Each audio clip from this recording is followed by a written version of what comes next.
The good news is because we're not particularly exciting to watch, we have a couple of videos as well, so we're hoping to keep you guys entertained that way. Thought we should introduce ourselves. My name's Aditya Mathai. I work out of the Raleigh office, director with the firm. Given the topic, focused in corporate and shared services, and so hope to give you guys a little bit of that flavor. I've been with the firm for about 9 years. In that time, predominantly corporate and shared services, though, as you see, and as I'm sure folks have told you, did a little bit of energy as well as corporate and shared service sort of over that time. I'm Kristen Raybergen. I'm a senior associate here in Atlanta. I've been with ScottMadden almost 3 years. July 1 will be my 3-year mark. I have only worked in corporate and shared services in my 3 years here. Actually, I'm on my 3rd project. So go figure, one of the long-term projects that you occasionally hear about. But I am excited to be with you guys today. Kristen, actually, her first project was on the project I was on. It was a big team. Yes, but it was a big team. It was good to have Kristen jump on 3 years ago. I can't believe it. Yeah. Yesterday, it feels like yesterday. It does, actually. It does. It's really weird. So time flies, guys. That's right. When you're having fun, time flies. As a quick warning, time flies. So corporate and shared services, similar to what Chris V did around clean tech, a couple of things. We've got a fair bit of time, so I think, correct me if I'm wrong, we wrap it, supposed to wrap at 12:30. So over the next 2 hours or so, really want to do a couple of things. One, want to just orient you to what it is that we're doing, what is corporate and shared service, what does that mean here at ScottMadden. 2, sort of give you a little bit more of a flavor into what that looks like, some of the work that we do. And then actually go into a little bit of depth into that. And then 3, give you a sense of who are some key people to know in the corporate and shared services space as you get into this. The point here being, we get that this is, you're drinking through a fire hose. The idea isn't that you understand and can sort of recite corporate and shared service coming out of this, but just so you can get enough of a flavor so that when you do get on a corporate and shared services project, there's enough of a trigger that says, gosh, I remember 2 folks talking about that. Let me go back and take a look at it, right? So that's really the hope and the intention. So a little bit here in terms of the agenda. We'll basically go through this, but essentially start with a little bit about what it is, what we do, a little bit about why you would want to work in corporate and shared services. We're biased, Kristen and I, working in the space, but we think there's some pretty fun things to do, both in terms of project work and in terms of the places you get to visit. And then we'll touch on some of the other topics that we cover besides sort of, I'll say, our bread and butter in corporate and shared services. Give you a little bit of flavor of projects we've done. Kristen's going to talk through one project. I'll talk through another. They happen to both be healthcare, but that's more just a result of the sampling here that we've done recently. And then, as I said, the last 3 bullets really talk about the people and give you a sense of who's who and who you can go reach out to as you get put on a corporate and shared service project. Okay, so corporate and shared services. So what we've seen is there's basically 2. I'm sure you've heard Jennifer say this as well as many others. There's basically 2 main focuses of the firm. There's energy, and then there's corporate and shared service. We traditionally, over time, make the pie look bigger, but essentially it's about 40%, give or take, year on year it changes. But on average, it's about 40% of the firm's revenue. So it's a sizable chunk. It's been that way for a little while, and it represents a good amount of work that we do. In terms of revenue, similar kind of picture. So you'll see sort of over the last 5 years, 5.3, and then over the last 7 years, 6.2. So not atypical of the rest of the firm. I don't know if you've heard, but Brad, our CEO, is very judicious about sort of wanting to stay in that 5 to 10% growth range, right? So you don't want to overheat, and we're big sort of believers, and you don't want to sort of grow too fast.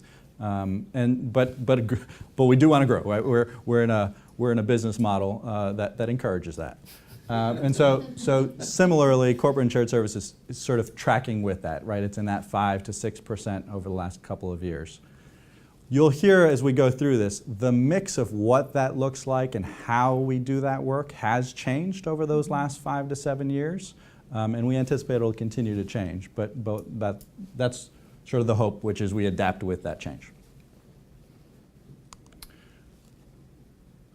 In terms of projects, and so we'll get a little bit more into this, but the project work looks a little bit like as follows. One is what we call multifunction corporate shared services. So these are a bunch of different practices. Think about HR and finance projects combined, where you're doing an HR and a finance project, or a finance and an IT project combined. So they're multifunction. They're more than one function, and that represents about 20% of our revenue, again, on average, typically. About another 10% is finance and accounting. So this is truly sort of focused in on a finance project or an accounting project in the context, again, of corporate and shared services. The biggest piece of the pie, HR. So what you'll see both in historical, but in terms of our expertise of our senior associates and our managers and our directors, we have a lot of HR experience. That's where we've really cut our teeth, and that's where we continue to sort of have a strong presence. Another 16% or so in IT. So again, this can range, again, as we'll talk through, but a tech implementation as much as an IT organization restructuring, but essentially an IT-related project. Supply chain, 15%, and then other 5%. So what I'll call out is this is sort of the rough distribution in the last several years.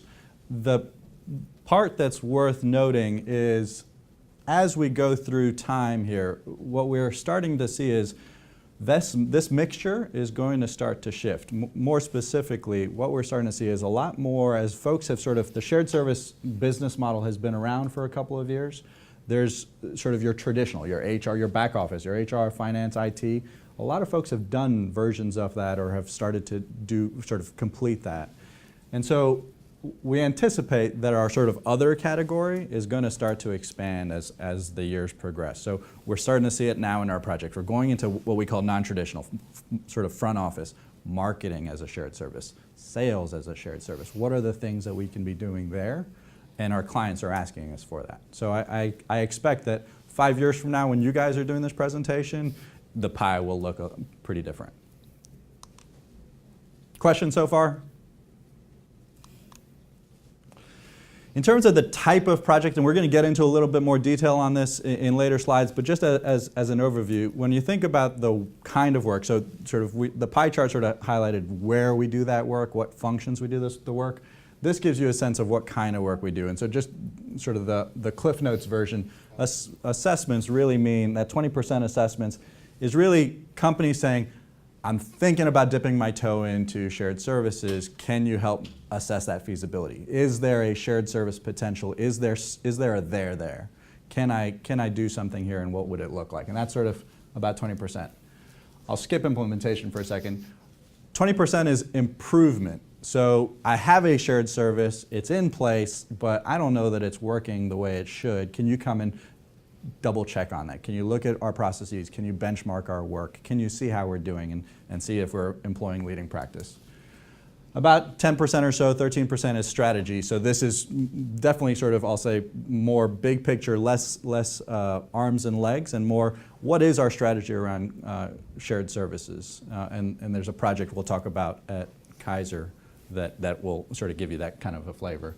And then about 10% sort of other kind of disparate work. You'll see the big bulk of our revenue is in implementation, 35%. So this is, oftentimes in an ideal world, you sort of flow through this, right? You sort of do the assessment, and then they say, great, shared service has legs, it's feasible for us, can you help us actually put it in place? And that's a lot of both our revenue and a lot of our work, where we actually help stand up a shared service for a given client, whether it's a multifunction or an HR or finance, et cetera. And that explains Kristen's 3 years in corporate shared service experience, because when you do get on those, they are long tail and they're really engaging because there's a lot to go and do. Similar to the pie chart, I anticipate that this is going to start to shift. So again, when you guys are going to be up here, I have a feeling that improvement is going to start to take a bigger piece of the pie, because again, shared service has been around, so the assessment is going to become less because there's just not that many folks that are sort of, I'll say, fresh to shared services anymore, and the improvement's going to start to become a greater and greater focus. So what is corporate and shared services? We have a wonderful graphics design artist that sort of does this for us. And so let me read you the sentence, and then I'll sort of explain it. Shared service is when a business consolidates its support functions to better serve the corporation and its business units, operating as a business within a business, utilizing a well-defined infrastructure to enable higher value service delivery. Mouthful. Here's a couple of things that I'd call out. The idea is corporate and shared services has historically been focused on those support functions, right? More of that back office, HR, finance, IT. How do we better support the organization? 2, corporate and shared services is about employing a model where you operate as a business within a business. So think about if you're in HR, how do you act as truly HR as an operating unit? Think about it almost like a business unit. So not just as a support function, but how do I really optimize and maximize my service? How do I make it as cost effective as possible to the business? How do I essentially run my shop like a business? So it's a business within a business. And then third, really ultimately the whole point of it being drive higher value back to the organization. Higher value can mean a couple of different things. It can mean improved cost, but it can also mean improved quality, right? Can I be better at HR? Can I provide a better customer experience? Taking HR as the example. That's higher value, right? And you'll see that in candidate applications, in retention rates, in offer to accept rates going up, et cetera, et cetera. So higher value in all of its forms. So I'll pause there. Besides the mouthful, questions? Nope? Yeah. When you say business within a business, does that imply that you're also looking at these as like profit centers, or are they mainly cost centers still when you're setting up these groups? That's a great question. So the reality is mainly they're still cost centers, but you want to operate as effectively as possible. But your trigger is the right one, which is if you're truly effective at operating as a business within a business, you can actually start to think about and evaluate based on the type of service how to do spin-offs. So we've actually worked with clients where you actually start to see if they're really effective, they actually start to sell that service, not just internally to their own organization, but they start to essentially be an outsourcer for that service to other organizations. In healthcare, we actually see that a fair bit on, again, the services that make sense. And I think that that's where the improvement piece is really going to come into play, because you see these large-scale healthcare, using that as an example, organizations, and they say, okay, in this environment that we're in right now, how can we keep healthcare organizations, systems, hospitals, clinics operating by providing these services for them so that they can focus on delivering the service instead of also paying the money to employ the HR people or the finance and accounting people. And that's what we're seeing a lot in healthcare shared services. Yes? By consolidation, you mean like finance and HR merging into one singular support unit? Yeah, so yes, in part, and actually that's a great segue. I'll give you your 20 right after this. It lines up to what we're thinking about. Shared service, a lot of organizations we find mix the words. They say shared service, they say consolidation, they say centralization.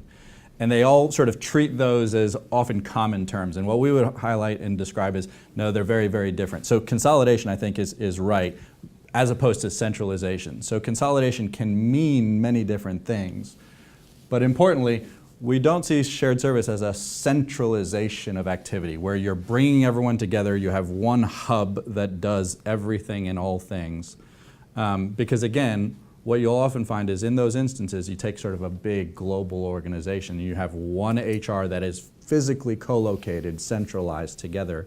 You'll often find a few things happen, right? You start to see some lack of responsiveness. It's the ivory tower effect. They're a little bit detached from the business. They stop being, the service orientation mindset starts to get lost. Similarly, there is consolidation. So if you sort of take that global example and you just had HR departments in every country, in every region, well, there's some things that some services that we can consolidate, that we can combine, and there's some things that we might want to leave in the field. And so shared service really looks to sort of marry those two differences between that truly decentralized and that centralized, and find I'll say the happy middle. But it's a great call out. I experienced this just as early as last week, where a gentleman said, so we don't want to be consolidating, because in his mind he was thinking centralization, and so we had to sort of clarify that concept. As we think about those shared service pieces, right, as we talk about those components, I will highlight the piece that folks often attach to most, our clients, are a couple. One, service culture, right? What they'll often find is they're really looking, when they think about shared service and implementing that shared service, they're really looking to, how do I get efficiencies, get economies of scale, but don't lose that service-oriented mindset. You are still serving the rest of the business. You are not sort of an island unto yourself.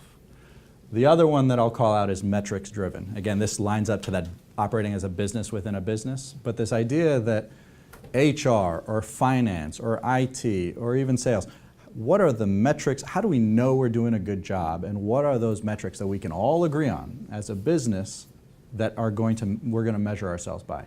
You might be surprised how often some of these back office functions have gotten away with not having to really measure themselves in systemic ways. So to the answer of how do you know you're doing a good job is purely because I don't have anyone screaming at my door, as opposed to sort of, well, here, let me show you the dashboard, let me show you the performance that we're generating. So, benefits of a shared service model. Improve service and enable scalability, right? The whole idea, back to that consolidation, the whole idea, at least a good portion of it, is how do I make sure that I'm doing this well, but that I'm also driving scale? So if I'm doing something that is common, that is a shared service, what are the things that I can share, and share in such a way that I can drive economies of scale, so that whether I acquire a new company, I don't have to flex nearly as much. I've got consistency, I've got that standardization so that I can drive scale. 2, gain control and leverage data, right? So that's back to my metrics-driven statement. Really, one of the biggest advantages of shared services is that insight and that control of the data that you get. So let's take a step back. Think about HR and the power in employee analytics that you get if you are truly managing in a systemic fashion, so that EMEA is describing and measuring the same stuff that North America is, that Asia Pac is. All of a sudden, your employee intelligence can be much stronger than it otherwise would have been. And then cost control. With that consolidation, with that economy of scale, shared service is looking to do same or better service, same or better costs is one of the things that we often hear. And so there is an element of cost control in terms of how the benefit of shared service. Now, again, similar to what I was highlighting earlier in terms of how things start to change, I don't think these will necessarily ever fundamentally change, but I think the emphasis will start to change. So as folks have shared services, they've already sort of, I'll say, taken advantage of that cost control. They're going to look to these other two parts of the model. And so what you see in improvement activities is often less about this cost control driver and much more about how do I actually get the benefits, the other benefits, the scalability, the standardization, the data insights. So I'll pause there. Questions about this so far? Okay. I'm going to go through 2 high-level models, HR and finance. Just to give you a flavor, you'll see some consistencies in this. The model, again, let's remember why we're doing this. The idea isn't that you absorb this today, but it is so that hopefully it helps you understand a little bit more about how this actually works and how we look to make this work in an organization. So in the HR space, we look to consolidate where we can those services that make sense, and then keep disaggregated or out in the field those services that need to be. So this is, I'll say, a pretty typical HR model that we actually would espouse as we move sort of client to client. The sub-services may shift a little bit, but by and large, this is the model. So you've got your customers that are out in existence, right? In this case, employees, vendors, line managers, right? Hiring managers.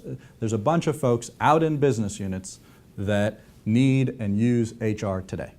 Those folks don't change. What you have, though, is as those folks have questions or issues or need to engage HR, they will start to engage in a way that sort of supports this model. There's a tier 0 self-service, right? So you'll often find, and you might have experienced this yourselves in organizations prior to school, folks are starting to engage in employee portals, right? So if I want to make a quick change to my address or my benefits, et cetera, previously I had to walk down the hall and go talk to my HR rep. Well, often a lot of organizations now are using portals. I can just go in myself and make the change and there, I'm done. So that's all self-service, and that's all of that technology infrastructure that gets placed in that sort of shared service model. You want to scale this thing. In addition to tier 0, you've got a service center. So basic questions, items around payroll, items around benefits. I'm about to have a life event. What do I need to do? Again, the things that you used to walk down the hall and talk to your HR rep, now you're consolidating those things and you're saying, okay, let me find a common and scalable way to help answer all of those questions. So the 1-800, my HR sort of approach. And again, you'll see portals are often used. But that is your, I'll say, storefront, right? So that becomes your common, any question I have related to HR about anything. I start here. I go to that portal and I start there to see if I can answer it myself or do it myself or get someone to give me a quick answer. Related to that, then, are these two pieces. So you have behind that service center, HR service center, you have these centers of expertise, centers of excellence, COEs. And those are the folks that I'll say are the makers of the rules, right? So they're the ones who say, here's what benefits packages should look like for our organization. Here's what employee relations processes should look like. Here's how we're going to sort of put in place all of the rules. And so they're, I'll say, a higher order of folks that are not in the transactional day-to-day. They are truly sort of making sure HR is running the way it should be run. Is there a change in policy that we need to be making? Is there a law that's coming up that we need to now inform our processes around? And then the last piece, field HR. So you still have your person that you walk down the hall, your HR rep down the hall, but the work they do is now different. Right? They're not just doing that transactional payroll question, benefit question. They're truly trying to become more strategic. And so the benefit of this model is you're moving all of that scaled transactional work out of the business into a place where you can scale it and you can manage that. And you're changing fundamentally the purpose of HR on the ground, on the field, so that operational leaders can essentially start to use HR in a much more strategic manner. So if done correctly, this model essentially increases operational partnership with HR, and again, HR starts to operate as a business within a business. I have a question. So it's more on the consolidation portion of it, and specifically here. So I'm privy to a company that, like every 5 years, they decide to consolidate their smaller portions just to have everything under one umbrella. And then once they're satisfied, 5 years later, separate them again. And then is that something that's common in shared services, or is it just dependent on the client? Yeah, so always dependent on the client. Right. But what I would say is that example of sort of, I'll say that accordion model, Right. That's where you're doing consolidation without shared service. And what I mean by that is all you're really fundamentally shifting is reporting relationships in those accordion models. You're not fundamentally changing the work that they're doing. Mm-hmm. You're not changing the technologies that they're using. You're not doing any of those, I'll say, fundamental changes. And that's why that accordion starts to happen. Because all they're really doing is they're going, I don't feel like I have enough control. Let me have everything report into me. And then a few years later, business is saying, I'm not being responsive. Let's move it back out. So that is not the shared service model. That is purely that sort of adjustment. I would say once you've implemented a shared service model, what starts to happen is the accordion starts to be in the services that are provided. Right? So it doesn't fundamentally change the model, but what you'll say is, gosh, this service center is working well. let me start doing more and more things in that service center. Or the service center is working well, but there's changes in the business that this service that used to be scalable no longer is. It needs to be back out in the field. So you'll see the services move in and out over time, but you won't necessarily see that according to, let's centralize everything, let's decentralize everything. And that goes back to those two different models as opposed to shared service. And one thing that I want to touch on here, Aditya was talking about being more strategic in your offerings and your HR people. And sometimes when I first started, it's kind of like, okay, what does that really mean? What does that really look like? Because we talk often about what strategy is and what strategic actions are, but people don't fully understand that. We have to walk through this often with our clients.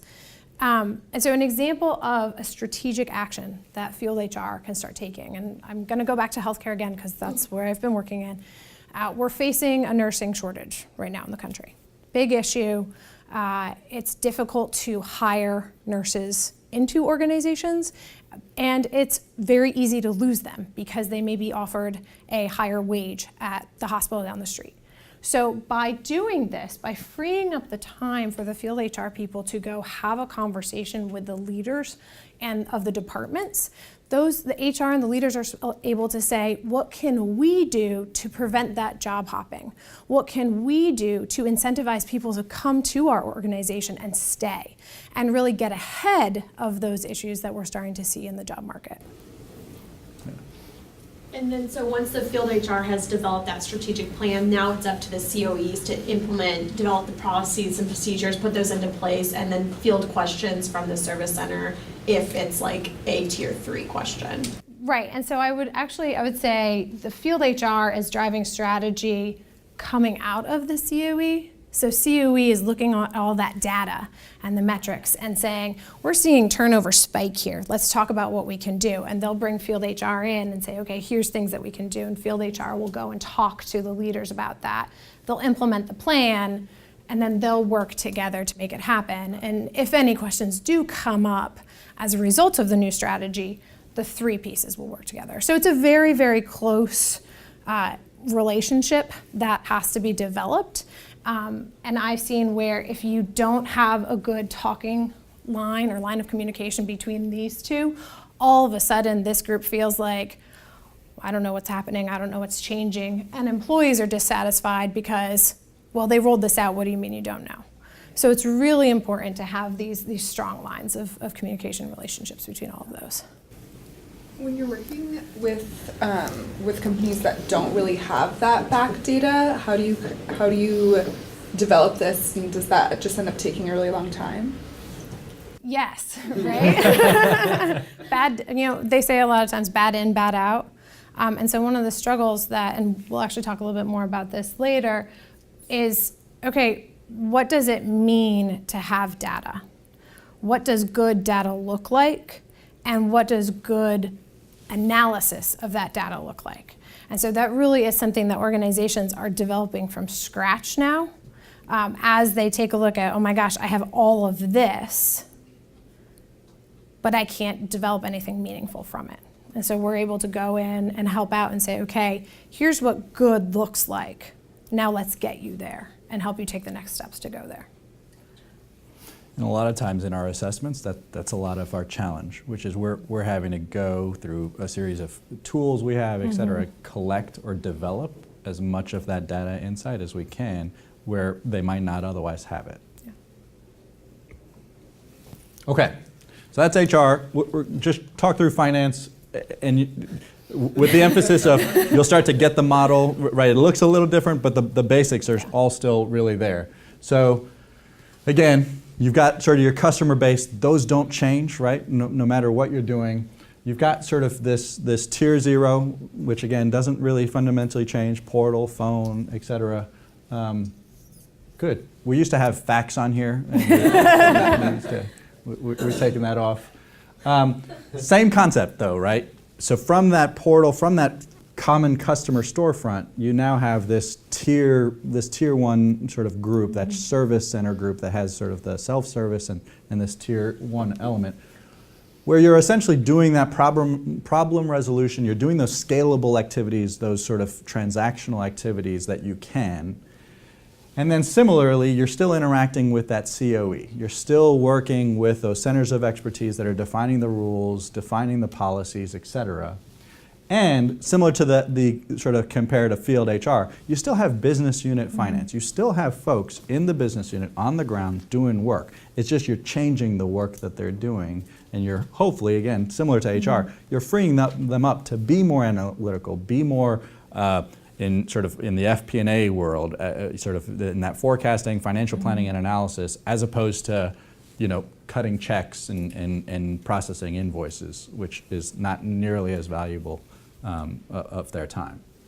And so, same basic concept, and the reason we put these two in there is to say, look, regardless of function you're in, this model concept applies, where you sort of have this tiered delivery model in that tier 0, tier 1, tier 2. You have these COEs that sort of define what good looks like, and then you have this field. I recently did something like this on the front end side on marketing. What does a marketing shared service model look like? And the reality is you can use very similar concepts, right? So proposal development. Gosh, that's pretty, you can churn through that once you have all the inputs. That could be a tier 1 sort of service center like work where you've sort of just got a group of proposal writers that are just churning out proposals as they come in. Collateral sort of production, that can be easily scaled. But you still need marketing out in the field, sort of doing that talk with the sales folks, understanding and developing that intelligence. So the model basically still applies.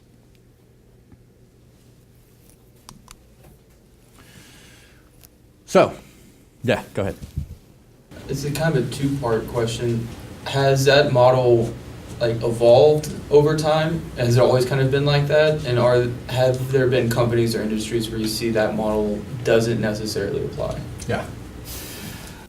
Short answer is, so I'll give you a bit of a non-answer.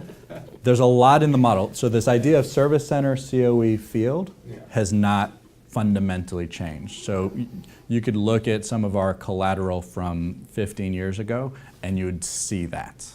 That the sort of 3 basic structures. And so that I don't think has changed, nor will it change.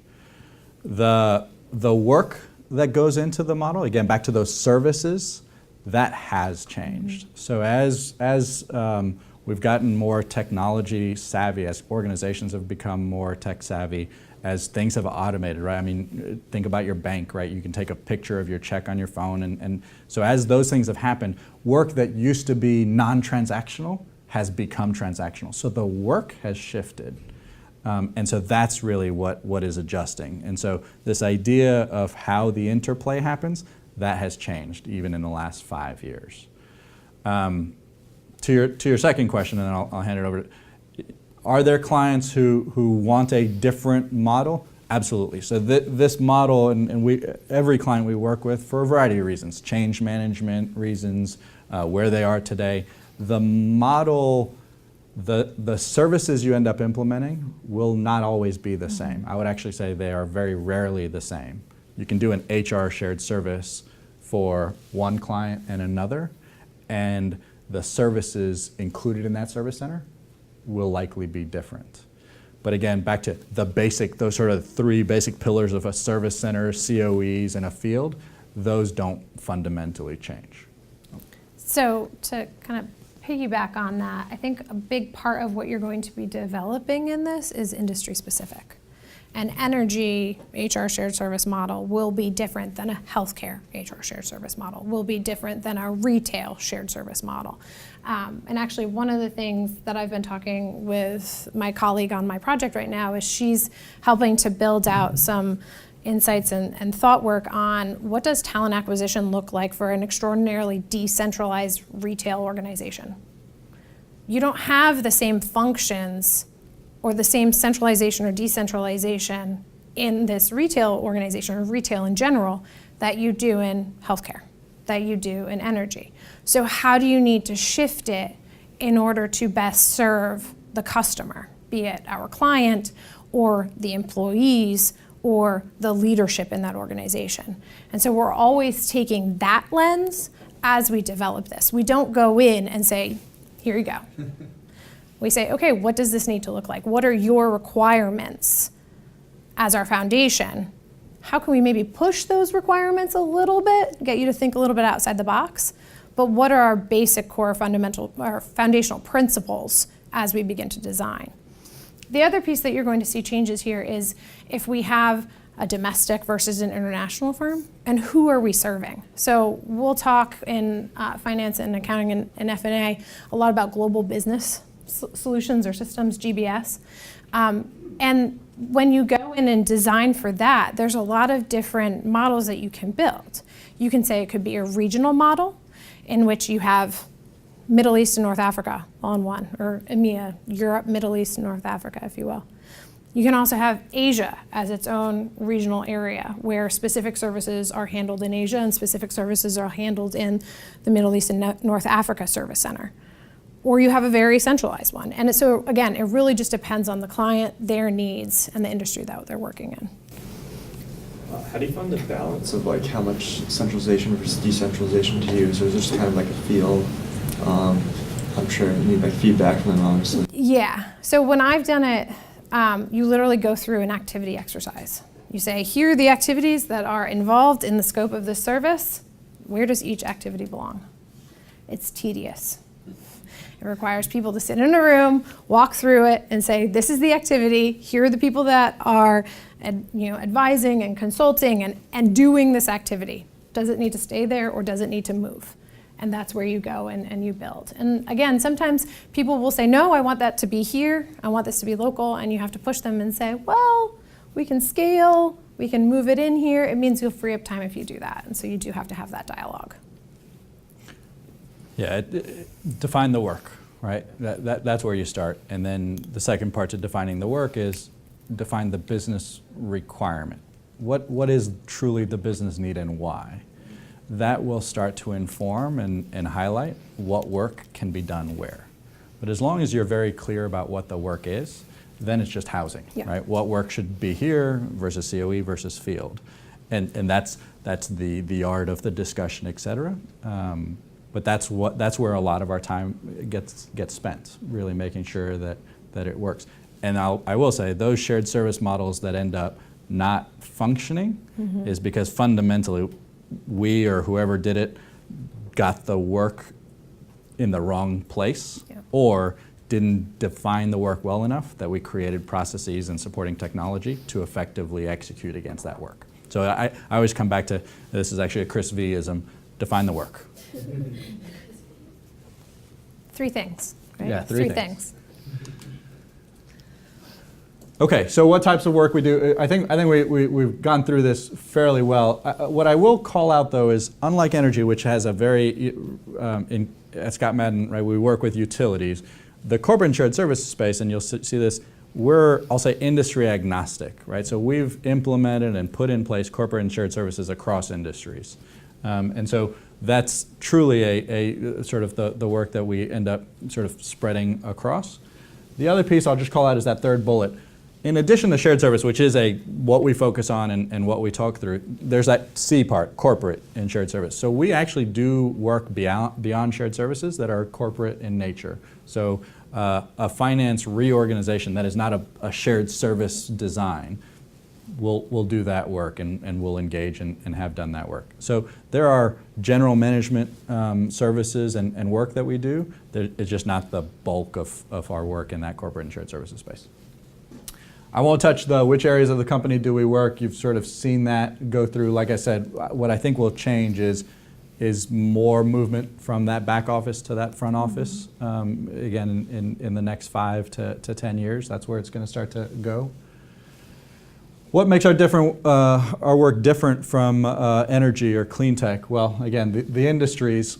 I'll touch on bullet 2. Kristen sort of highlighted this.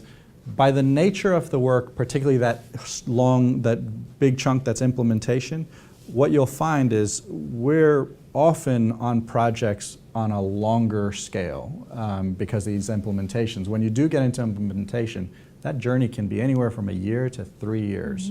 Now, you might not be on for all 3 years, but you're going to be on for a longer period than sort of a 6-week project. So there are, assessments can be shorter in duration, but many of our projects are a little bit longer. We're talking months, not weeks, is sort of how we think about it. How long It ranges, a classic, right? It depends. It depends, but I'd say we are in that week. So typical is 10 to 12 weeks, 9 to 12 weeks-ish. If we're able to do our full scale kind of bread and butter assessment, that would be what it is. If they say, no, I don't want to do A, or no, I don't want to do B, then it'll shorten, but. And then variety and work locations. Given the industry, and we'll sort of segue into the next section here shortly, we're not working in a nuclear plant. We're working at oftentimes corporate headquarters. So we're working in some pretty cool locations. Not that the nuclear plant isn't cool, but He talks about cool locations, and any location is cool, don't get me wrong. But you can also go to some interesting far-flung locations or somewhat remote locations, depending on the size of the company. That's true. And the work that you're doing. So we're not always in LA, Aditya. No, that's true. You're right. Folks we've worked with, are working with, you can sort of see, again, this speaks to that sort of cross-industry breadth. I'll let you guys sort of just read it and see a few of the names. Again, we'll talk through a couple of the clients as an example here coming up. But we truly have worked with just a variety of folks in a variety of different industries. And that's, again, part of personally what I've enjoyed in that work. Okay. So before you hit click, so Alicia Pennick here, we're just going to give you her view on both us and the work we do. So this is an interesting one. Turner, we actually did an assessment and an implementation.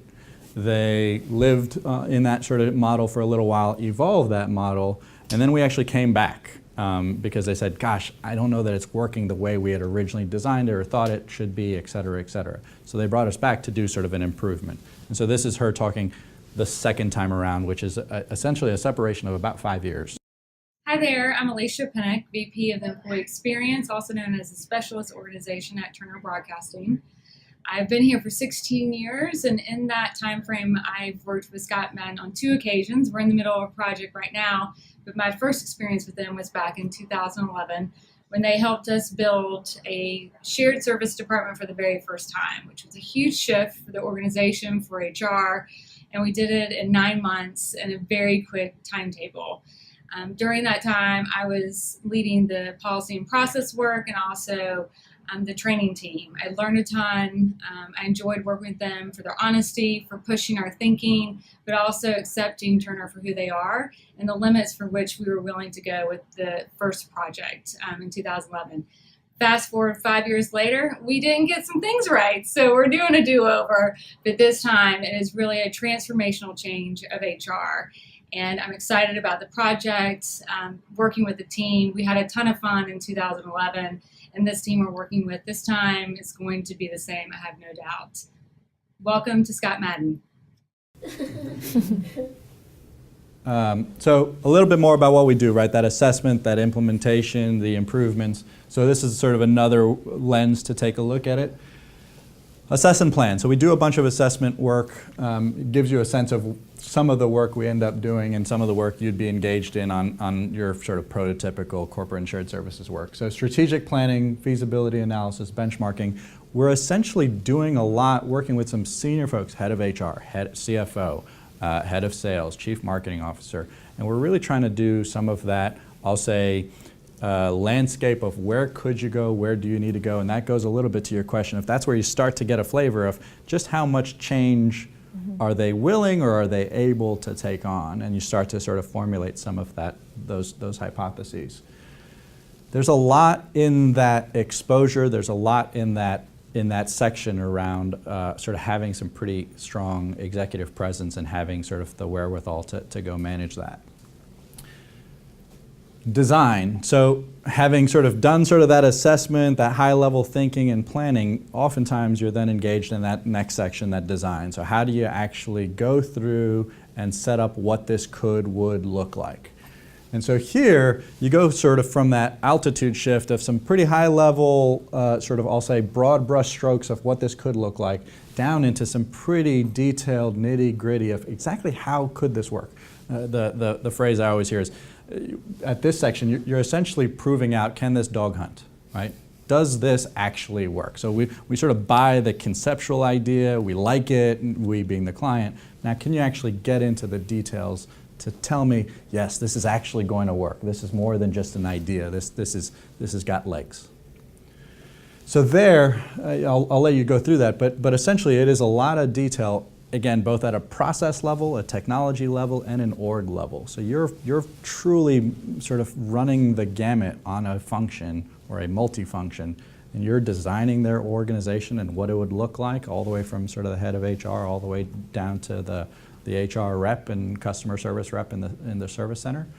You're doing technology evaluations and support, right? What portals, what kind of case management systems can we use, et cetera. So your ability to manage that altitude shift is again part of what I think makes it exciting. Build, right? So you're actually doing sort of that stand up. So here you're actually starting to go through and take all of those wonderful ideas that you put on paper, define that dog really could hunt, and now you're actually training that dog. You're actually seeing if this is going to work. And what I would say is often you'll find that as you get to the sort of rubber meets the road, you're actually making some tweaks. It looked great on paper. It actually was good enough on paper that it was real, but the reality on the ground is that technology didn't work as it was supposed to work. So you're making some shifts in how it looks. And then finally, improve. So here again, what I'd say is it's got a mixture of altitudes, right? You're doing process redesign work. Can the work be done differently? But you're also doing some governance work. How are we escalating issues? Do we have a service-oriented culture? How do we sustain a service-oriented culture? Do we have the right people in that governance to make sure that our business unit voices are being heard? So I'm going to run through this fairly quickly. We've got a couple of videos. I'm going to skip through the other slides, but essentially the other slides just highlight all the different and cool locations, remote and cool sometimes, that we work in. But I think the videos are more powerful because they're from folks who give their perspective on the work. Hi, I'm Betsy Curry, and at my 2 years at ScottMadden, I've had the pleasure of working on 2 corporate and shared services projects. Like some of you, I joined ScottMadden to work in sustainability, but I'm so glad that I was randomly assigned to an HR shared services implementation for my first project. I now realize that good HR practices leads to a sustainable organization, so now I feel like I'm still working in sustainability, just from a different angle. On my first project, I helped organize training so business partners could be prepared for their new roles. I also did a lot of change management, some of which took me all across the country, talking to staff about exactly how their lives would be different once the service center was opened. And I also served as a liaison between senior leadership and HR business partners, helping senior leadership understand the different levels of talent and different struggles that were unique to certain divisions. For my second project, I had the opportunity to work in higher education, which I really enjoyed. On that project, I facilitated weeks of policy and process workshops, which resulted in 85 HR processes that did not previously exist at that university. I also worked with HR and IT to help implement some of those leading practices in HR and implement a recruiting technology that HR had been trying to start for a number of years. Over the course of these projects, I've really enjoyed working with my clients. Because shared services projects are longer, you really get to know your clients and really become part of their family. But more than anything, I've enjoyed working with my ScottMadden colleagues. You're going to have ups and downs with clients. But because of my ScottMadden brothers and sisters, I've never had a bad day. Welcome to ScottMadden, and I hope you never have a bad day either. So Betsy's first project was also my first project. We worked with the same client on our first projects, and so we overlapped with Aditya at the same time. It was a really good team. And as you get to know Betsy, you know she doesn't, in fact, have a bad day ever. Accurate. She always has good days. Yeah, so we'll just run through these and get to the other video. You guys are probably tired of hearing me talk. So Seagate, Warner Brothers, what caused that drive was a payroll project. So they were actually implementing payroll systems across. Funny story, Molly was actually in Tokyo or about to take off for Tokyo when the tsunami hit. Oh. And so they were actually grounded in Burbank, thankfully. Russell Reynolds, Verizon, pretty cool locations there. Cartagena. This was the second project that Betsy referenced, the University of Saskatchewan. And again, just worth drawing that line. So when she did that video, she was working at that. Since then, she's now actually she's actually the point person on another higher education project. So she's running the show with two other folks doing that work. Masonite, makers of doors, if you didn't know. Exelon, Hiko. Sounds really nice to go to Honolulu. Big travel. It wasn't nearly as you would think you'd be going to the beach sort of all day, every day, but it wasn't the case. No. Northrop, Ecuador. Yeah. So. Iceland. Yeah. Okay. All right.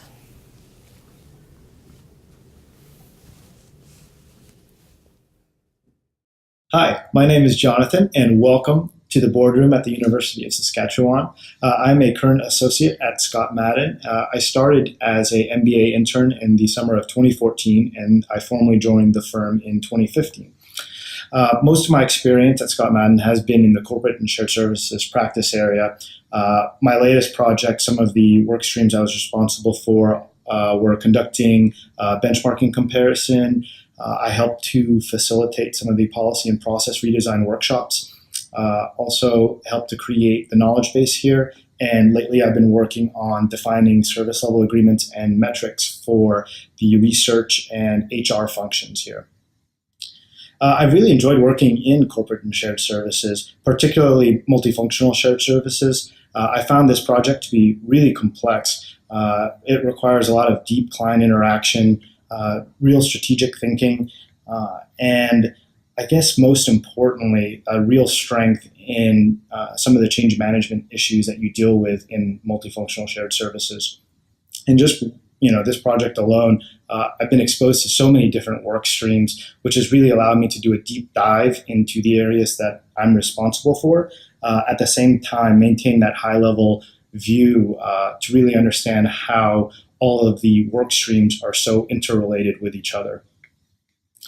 I mentioned deep client interaction. So I've had to work so closely with our functional leads on the client side here, and I truly think that they believe I'm part of their team with the same vested interest in the success of this project.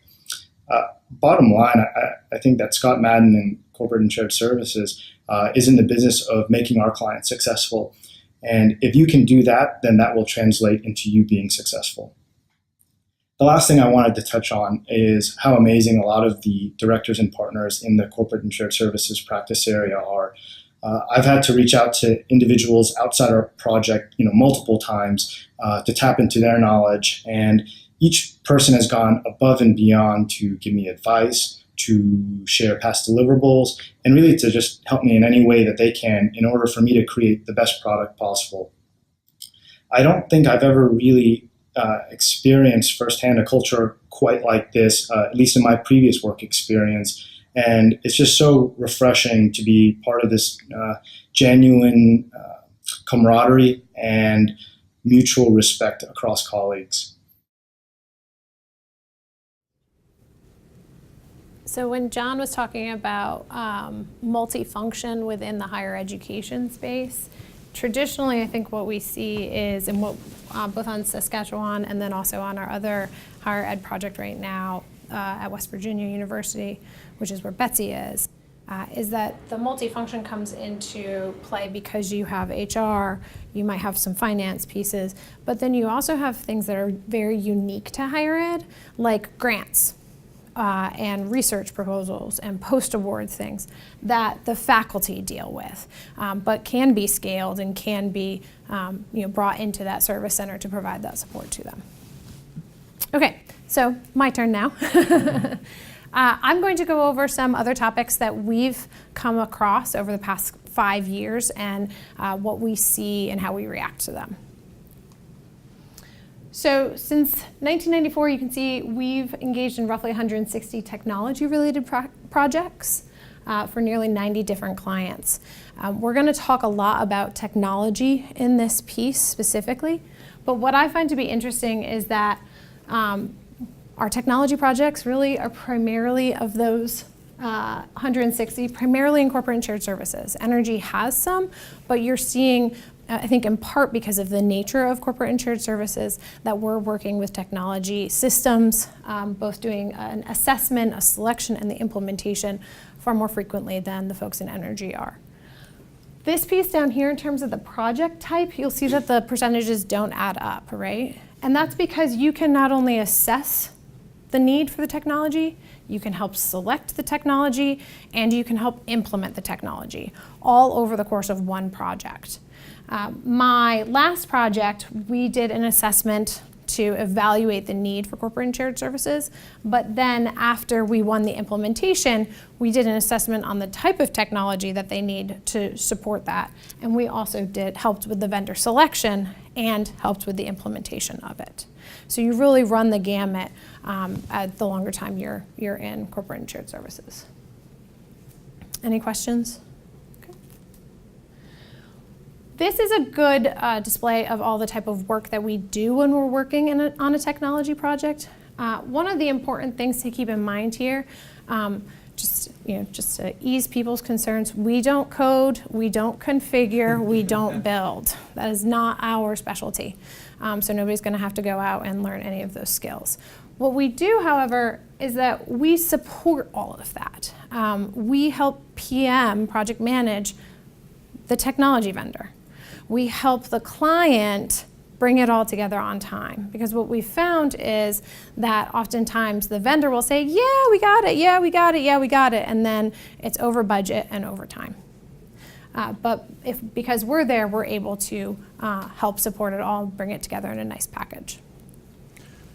I always like to say, so part of being a good consultant is you've got a version of corporate ADD, and this I always found was great because you're in different phases of the project. You're doing process work, et cetera, and this was just, it's another sort of tool in your tool set to go get, and I often found that it was just a breath of fresh air, even if you're working with the same client. You're doing a fundamentally different kind of work when you start to go into this technology selection and assessment, et cetera.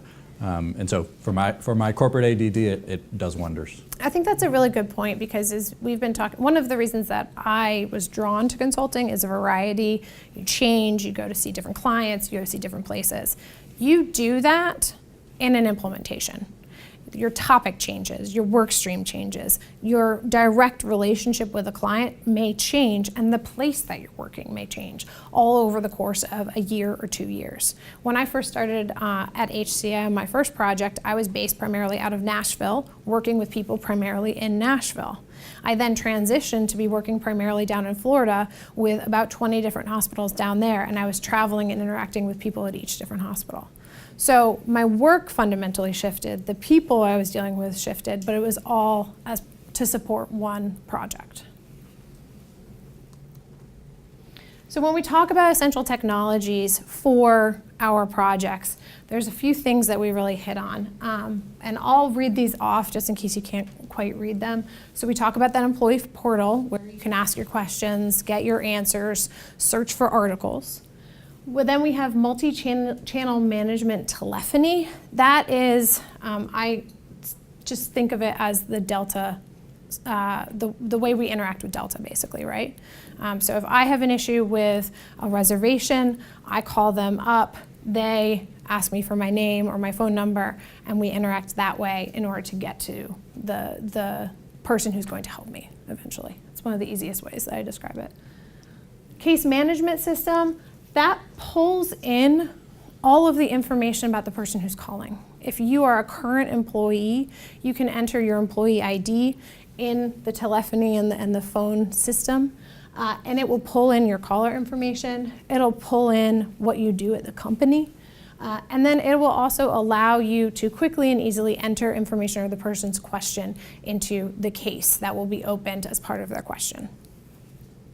The knowledge base, what we were talking about, is a distinctly separate piece of technology, but ties into the employee portal, because that's where you put those articles and that information that both the employee will be referencing on the website page and the person in the service center will be referencing through the back office of the case management system. Down here at the bottom are some examples of the different unique technology systems that we work with in each of the areas. So HR, we've talked a lot about your talent management system. So how do you do your annual evaluations? How do you recruit and bring people on board into your company? F&A, we're talking about your ERP. It's your base functionality for managing your finance at the organization. Supply chain, your supplier portal, your purchase requisition system, IT, your project management system, and your availability tools. All of those also tie in, if you need to, with the service center technologies as well. Any questions? Okay. So, what are we seeing over the past 5 years? Keeping up with employees and customers. Aditya touched on this earlier. What we're seeing is really pulling that experience that people are having on the weekends in their personal life into their professional life where possible. Bringing that app into the interaction that they might have with their works service center. So rather than having to go to a computer, you can pull it up on your iPhone or your Android, ask a question, a case is opened right then and there. Making it a little bit more user-friendly, bringing that user experience into it. Business technology trends. We're seeing, again, over the past 5 years, a lot of big trends driving evolution, both in terms of core business operations, but also corporate and shared services operations. So how do we apply artificial intelligence to the work that we do and to the solutions that we recommend and to the systems that we're talking about? What do we mean when we talk about the impact of the Internet of Things, blockchain, wearables, 3D printing, and a digital workplace? How are all of those going to impact how we're talking to our clients, how we're recommending they take the next step, and what the benefit could be for them as they move forward? And I think to the question you asked earlier, as an example of sort of how this is affecting the work we do, so last 10 years, 15 years ago, outsourcing, right? So when you think about the shared service model in those service centers, particularly those call centers, you think about a call center in India, let's say. Well, now with artificial intelligence and a lot of sort of these automated add-ons, what you're finding is that labor arbitrage gap is starting to shrink because you can actually have a bunch of robots do a lot of that work. And so we're starting to actually see, working with clients, that the shift is in some ways coming back sort of onshore as opposed to that offshore. And so the fundamental model doesn't change, but the work type, the services that are being done, that is changing and as a result of some of this technology. Any questions? And then one of the other things, like I was just mentioning, the advanced interactive voice response, IVR. So again, like I said, if I'm calling Delta, I have a question about my reservation, it will be able to, it understands when I say I want to speak to an agent, it automatically sends me right through there. It allows companies to personalize their sessions, so you're not just getting, again, an out-of-the-box solution. It's much easier to do that. The analytics, it can help you be proactive with how you are interacting with your clients and some real-time work there. One of the things that we're really seeing is the conversation, with shared services and with the data and the improvements in technology, is that companies are able to be proactive and forecast out as opposed to reactive and be lagging behind on the changes that they should make. One of the things that I find interesting here is, again, the outbound proactive IVR. So you've got the interaction that's two-way instead of just one-way. They're talking to me as well as I'm talking to them. They're sending me information just like I'm giving them information. The visual interface, I think, is going to be interesting. Do a video chat with somebody instead of just an online chat, potentially. So I think that this, again, will have an impact on what we recommend and how our clients start talking about the services that they want to provide and what that service culture looks like as they move forward. What would an example be of a proactive IVR? So open enrollment's starting up, right? And so it's a proactive outreach that says, hey, let me just tell you what your benefits are that you selected last year. You know, if you want to make any changes, here's some suggested tips if you should be thinking about changes.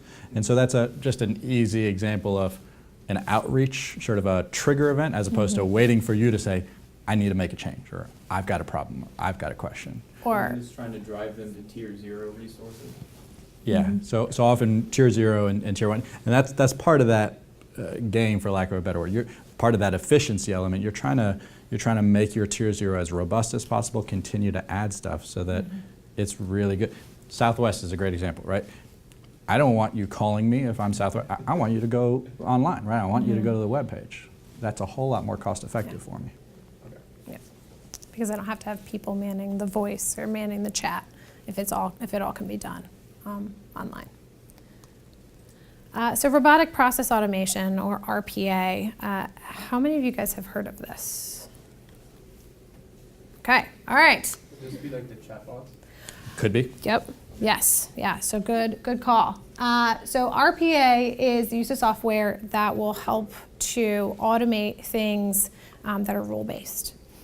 Generally, and what we've seen in the past is when you want to automate, quote unquote, something, IT has to build a link. IT has to build that rule in the system to say, if you do this, then this. It takes time, it takes design hours, and they probably could be doing something else that is also meaningful, right? What RPA does is it allows you to plug a bot into your existing IT infrastructure. And that bot will then complete that action, that rule-based action that you've told it to do. It will log in. If you give it login credentials, it will do what it needs to do. It will log out and move on to the next one. And they're finding that these RPAs and the bots can be cheaper, and the ROI comes far quicker than building out that link, that detailed IT linkage, as they have in the past. We are starting to really get into this. Example processes that we're looking at here for finance is really one of the big areas that we're seeing it. Invoice processing, cash applications, collections, and billing. Customer service, email queue management, customer inquiry automation. A lot of that is coming in as part of those bots are being applied. Any other questions here? So the next piece then, cognitive computing and artificial intelligence. I really draw your attention to this little guy up the top. Handwork is robotics and RPA. Headwork is artificial intelligence, cognitive AI. Because cognitive computing and artificial intelligence is where you're having that thought process. You're thinking about what's happening and you're saying, okay, we're going to make this decision because of A, B, and C, and make those determinations. So examples that we're seeing, IBM's Watson. Everybody's familiar with IBM's Watson. We're seeing Accenture and Ipsoft launched Amelia, so cognitive agent there. Salesforce has introduced an AI for its cloud CRM products. And so one of the questions here, again, is how are we going to be able to talk to our clients about how this could apply to them and where they can use it? This is something that's really, this and RPA over the past 2 years have really kind of exploded. I was talking to Trey, one of the other partners who you'll meet tomorrow, I think, for this Communities of Practice conversation, about a conference that he did in Orlando this past year, and he said, well, they probably could have called it the RPA conference instead of the Shared Services Outsourcing Network conference, because that was pretty much what everybody was talking about. So, big things to pay attention to. Cybersecurity overview. So we wrote a report, I think in the past year or two, about cybersecurity and impact, or things that companies should be looking out for. Everybody knows about the Sony hack. Everybody knows about the Ukrainian electricity grid that went down because of a hack. The city of Atlanta experienced a ransomware hack this summer or earlier this year in the spring. So it's happening and it's kind of everywhere. But what the report found is that, yeah, we're all aware of it. We know that that danger is out there. We know that there's risk, but we don't think that our risks are being managed effectively. We don't have real-time actionable cybersecurity intelligence, and we have not adopted unified security and controls frameworks. So only 26% of organizations use state-of-the-art tech to minimize risks to SCADA and industrial control systems. And that's kind of a control system that help you manage all of your systems and your processes. Additionally, employees, current and former, and trusted partners are the source of more than 75% of the incidents experienced. And less than 30% of the orgs feel they have sufficient resources to achieve cyber security and regulatory compliance. So, what does this all mean? Yes? Would that be like malicious or just accidental, or there was no distinction made? That's a good question. I'm not entirely sure. I think it could be a combination of both. I think it's a combo, Yeah. i.e. not malicious. Often what you'll find is some of those cybersecurity exposures are entirely non-malicious. Yeah. So we had a big cybersecurity attack at a refinery, and they just threw jump drives, brightly colored jump drives, out in the parking lots. People picked them up and wanted to know what was on them, so they plugged them into the computers and their offline firewall systems, and they started taking over and overwrite their SCADA system. Yeah, I was just going to say that the USB is one of the biggest issues, right? The North Korea and the summit that just happened, one of the things that I saw was that reporters were handed a USB. Nobody plugged that thing in, right? Throw that out, crunch it under your heel, do whatever you need to do, but do not plug that into your computer. And it's not malicious. Yeah. It's that people aren't aware and educated about the risk that occurs when you plug that into your computer. So, and this is specific to energy organizations, this report, but in order for energy organizations to respond to evolving and imminent threats, they have to understand the risks, focus on the highest priority risks, because there's a lot, and so you can rank them, build the foundational capabilities, and then demonstrate tangible progress. Nobody's going to want to say, hey, I did it. Okay, what did you do in order to achieve that? How long did it take you? Let's see the milestones along the way. You can see this report if any of you are interested. It's up on our website. It went up, I guess, almost 2 years ago. And I think that this data might be from there, but people are interested in it and we're excited about that. So to follow up on that, this is an example of what we do in the cybersecurity area. We do a functional maturity assessment. Where are you as compared to leading practice and mature organizations, or organizations that have mature cybersecurity structures in place? We do a defense in-depth strategy and security management system assessment and evaluation. We look at access management and provisioning. Do too many people have access to your systems? Do you turn off the systems and the access to the systems at the right time? These are all things that you think about and you're like, well, okay, somebody's been terminated. Did IT turn off their code when they should? Did IT terminate their access to the shared drives when they should? All of that falls into that one. We have a cybersecurity risk assessment methodology. We educate the organization on cybersecurity. We do some staffing analysis. In a previous bullet point, it said that budget for cybersecurity is decreasing. So are you too lean? Do you need to staff up more? And we have also even done a physical security operations assessment.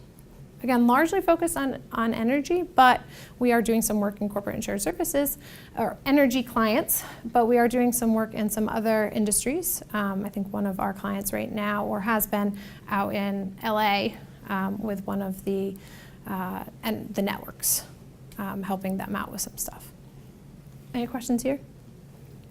And the point I'd make sure, in that other topics we cover, there was something happening in the market. We sort of saw that we could actually bring, again, some of that transferable skills of that shared service work and bring it over in terms of the process methodologies, et cetera. And actually someone, internal, Henry Belt, raised his hand and said, hey, this interests me. I want to go and sort of take a shot at it. And out of that sort of grew this product that we now use and have sold in a couple of different places. And I say that because, again, I fully expect that in 5 years, there's going to be a whole other topic outside of shared services, and it's going to be really based on what you all are hearing out on the market and saying, hey, I'm interested in that. Let me go scratch that itch. Let me go find out a little bit more about it. So, and I think this might be the last one for this section. What is analytics? We've been talking about the data that is provided as part of shared services and the fact that you can control it and you can use it. And so one of the big things that we talk to our clients about is the difference between metrics and analytics. Metrics, performance measurement, historical look back, data, scorekeeping, reporting, volumes, reactive. This is something that you have to have in place in order to build an analytics organization. So oftentimes we start here. Let's make sure that you've got this. Because as Aditya said, a lot of our clients don't. But then we talk to them about, okay, how can we get you to the next stage and start looking at analytics, making decisions based on the data that you have coming in through your HR information system, through your talent management system, through your case management system. What questions are people asking every July? Are we seeing spikes in turnover in September? Are we seeing spikes in hiring in December? How should we staff for next year based on those spikes? So that's what this will be able to help organizations do. Big data is different than analytics, right? Big data feeds into analytics because you're able to take that robust source of interrelated data and use that data to feed your analytics. So again, analytics is your methodology, data is an input. Big data is volume, velocity, and variety. Veracity is often a word that's added in. It's beyond your typical database and analysis tools, and the data size can be sector specific. One of the things in healthcare that people are kind of starting to talk about now is wearables and what you can do and the insights you can gain about your employee population based on the wearables that your employees have that they have signed on to as part of their benefits package. ScottMadden has one. We get a discounted insurance rate because we wear a Fitbit. We're a very small sample size, but hypothetically, could you make predictive analysis and forecasts about employees based on what their wearable technology says, the number of steps that they're getting, how much they're working out, and the like? That's an example. It's a little scary, a little big brothery, but there's some things that are coming into play as part of that. And the value, again, is if you think about shared service, it is a natural repository for a lot of data, whether it's employee data, whether it's finance data, et cetera. And so this big data element is something we all have to be smart on because the implication, again, to our work is right there. It's sort of the logical next step after you've done this. It goes, okay, now I've got all this data, what do I do with it? And of course, it's something that's aspirational as you set it up. But as you go to improve your shared services organization, this is one of the key areas that really can take off. Factors driving proliferation of analytics. What we're seeing is that firms are seeking to drive value from the data as an asset. Developing analytical capabilities is driven by need for better insight to drive business strategy. So we're seeing that organizations find that analyzing with greater speed is a key benefit. And organizations are able to provide better insight to manage their workforce and drive HR strategy through all of the data. We're seeing it become more and more important. Organizations are saying so this was dated, it looks like 2013, so this is even a little bit out of date. I'm sure it'll be more important now. But 33% of the organizations that were surveyed are investing up to 10% more. If we combine these top three, we're seeing over half of the organizations surveyed are investing a fairly significant amount of money in analytics. Again, what best describes the impact your HR analytics function has had on HR or the enterprise overall? And so this right here is looking at organizations that have it for 4 or more years are saying it's having a significant impact on their strategy and their enterprise. Okay, one more, and then I think we have a little bit of a game or a break. Henry, we just talked about him, is our next video. Can you tell me a little bit about your shared services experience and what type of projects you've worked on? Sure, TJ. So I've worked HR shared services implementations as well as a good amount of IT management improvement efforts. And recently I've spent a lot of time in the cybersecurity realm. Okay. And what is it that you enjoy about working on corporate shared services projects? So I would say 2 main things, really. I love the tangible outcomes that shared services projects tend to create. So going live with Workday, we spent 18 months doing that, and actually watching the system go live and seeing how the project and the client team went live afterwards was great, as well as the collaborative approach to most shared services projects. Lots of workshops, lots of team engagement, lots of interaction between the ScottMadden team as well as the client. I really like those parts of shared services efforts. And you and I have talked in the past about the benefits of working on corporate and shared services projects. So beyond the work, what is it that you think your favorite part of working on corporate and shared services projects?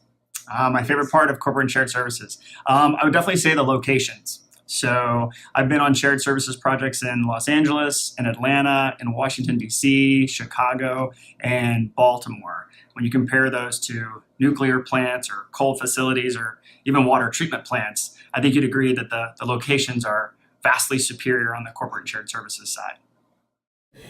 Who's going up to OPG? Yeah. He's a foodie like me, so Yeah. so that's really what it is. He lives in Austin. I mean, it's just that type of a sentiment. Also, you will meet the voice, the interviewer, later this week. I'm not going to tell you who it is, so you'll just have to keep your ears peeled to identify the voice and be like, oh, you're the person. Okay, so we are going to stop talking at you, and you guys are going to do a little exercise. This is really more blood flowing, getting up, sort of moving around a little bit. More than anything else. So if we can split up into 2 groups, one this side, or you guys can switch over and go wherever you want. So we're going to give you some cards, and basically you are going to have to match the description to the name of the client. Hence the guess that client, and it's really there's no points. You get free LaCroix when yes, or Diet Coke, or right. ginger ale, or whatever. So feel free to stand up, walk around a little Yeah. bit, sort of huddle up, and then feel free to ask us questions. So it is kind of like a memory matching game. So there's one. It's a 1-to-1. I think you guys might have some blanks in there just because of the way I cut it. But grab. Feel free. You have a client name and a description. And so in you there. try and match the Trying to match description them. to the both description do, of the yeah. client. Mhm. Yeah. So Like put them out. Yeah. there you Yeah, go. exactly. So like here, do you want to take a few? It's like client bingo. Yes. So maybe like clients over here in description. Yeah, if they're blank, just get rid of that. That's the way I sliced and diced them. Okay. Well, maybe we should do fish ones here. Yeah, just stack them or something. I'm sorry. Just blank. Yeah, if it's blank, just pull it out.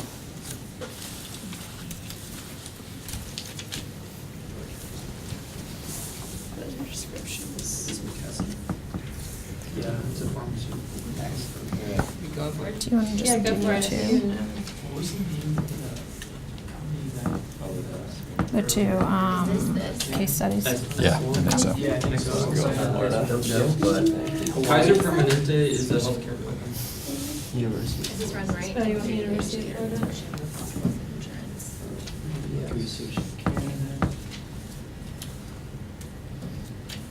Well, Warner Brothers is probably a research. So you guys been getting emails as of yet about the Raleigh office stuff? Planning stuff? We just got this it. morning? Yeah. That's what I'm struggling with. Alright. Northern, that was the one in Dallas. Are there different? Warner Brothers is in Yeah. Here's Northbrook Brumman. Oh, sorry. You think benefits administrative employees pension is probably makes sense. That makes sense. I should know this. Yeah. Maybe this one? Yeah. Did we get it?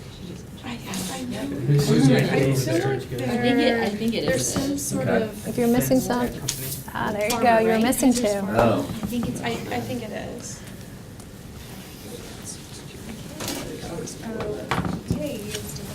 So, wait, I don't think this is Yeah, excellent. Is Northern, no, Northern wasn't in the UK. American Global Survey.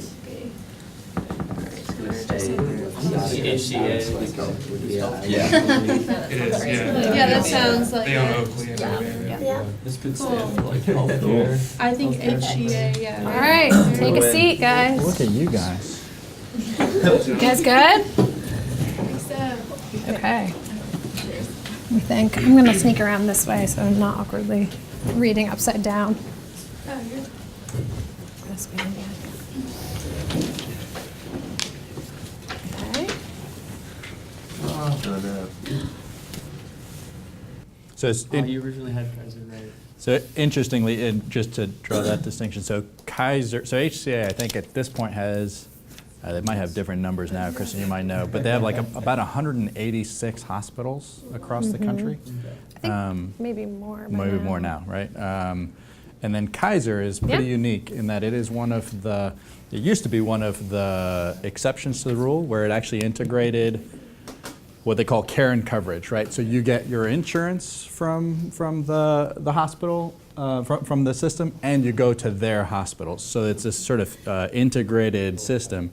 It's interesting, Weird incentives. right? So it actually it looks to cut out that middleman, right? So healthcare isn't the healthcare insurance isn't looking to quote unquote make money off of that hospital visit, off of the patient, is the theory. What's interesting right now is it used to be one of the more unique setups in healthcare. I don't know if you guys have seen, so Amazon, Berkshire Hathaway, and Chase have gone into the healthcare space. There's a few other groups, so CVS and Aetna are joining up. So you're starting to see the that verticalization, for lack of a better word. So Kaiser may be onto something that the others For are. those of you who have access to SID already, we do have a healthcare COI. There is a minute on the verticalization in healthcare if you want to read up. Yeah. I think Aditya and I are unique in that we're both like, ooh, healthcare. What's going on? Right. Yeah. So you guys got Kaiser and McKesson switched, and so did they. Kaiser and HCA. Oh, you got McKesson, correct, but HCA incorrect. So they got McKesson and Kaiser switched. and Kaiser, I think, finds that often to be an issue. Right. I don't know if you guys know, but on the 5th floor of this building is actually a Kaiser operated group. Yeah. So one of the ones that I saw you guys maybe struggling a little bit with, and you may have gotten it. You got the answers right, but just at the end, because of just this was what was left, was the Board of Pensions. So the Board of Pensions it's the benefits administrator for the Presbyterian Church USA, and it is one of the more interesting groups or clients that we've worked with, because you think about it and you're like, oh, churches, benefit plans. I also can say this, my parents are ministers, so they are customers of the Board of Pensions, but it is one of the, I guess I would say, wealthiest benefits administrators and pension plans out there for church groups. So we went in and helped them do some shared services work around their benefits administration and their employee portal for that. They're based in Philadelphia. Hi, I'm Wade Epp, Director of Service Design Delivery at the beautiful University of Saskatchewan. I am responsible working with ScottMadden to implement a whole new administrative service on campus, consisting of all of our administrative services on campus. Right now, focusing on HR, finance, and research, hopefully going live early this fall. What I appreciate working most with ScottMadden is understanding the dynamics of working through change. Oddly enough, at an institution that's well over 100 years old, change here is actually very dynamic, very fluid. And having the confidence of ScottMadden to design a process that they are experts in, but more importantly, being adaptable as we change, sometimes on a 15-minute basis, to walk along with us and feel that support to provide what we know is going to be a great service in the end. That's what matters. Okay, so we're going to go through two, like Aditya said, two case studies, both in healthcare, but kind of showcasing the different work that you can do in the same industry. So the first one that we'll talk about is with Virginia Commonwealth University Health System. This is a health system up in Richmond, Virginia primarily, although they're expanding throughout the overall state and potentially into another state. And when we went in 2016, the HR department at the medical system, it's an academic medical system combined with Virginia Commonwealth University, was focused on providing quality HR information and services to their employees in a timely manner. ScottMadden was engaged to design and implement a new HR solution center to provide a central HR service delivery model. It's a lot of words. We were asked to come in to support the organization as it transitioned into a shared service delivery model for HR. And what we did was we planned and implemented a comprehensive internal case management system and end user portal utilizing ServiceNow technology. ServiceNow is a name of a company that you'll be hearing a lot of as you work with ScottMadden. We have at least one project going on with a ServiceNow implementation, and I think always are on the lookout for more. I think there may be another one coming up as well. But it is a leading case management system that we are working with companies to do for HR, IT, finance. Really, they're starting to branch out into the multifunction services now.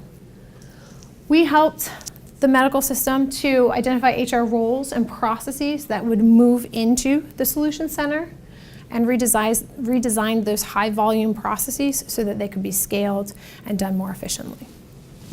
We also developed operational processes and reporting mechanisms for solution center leadership, those metrics, service level agreements.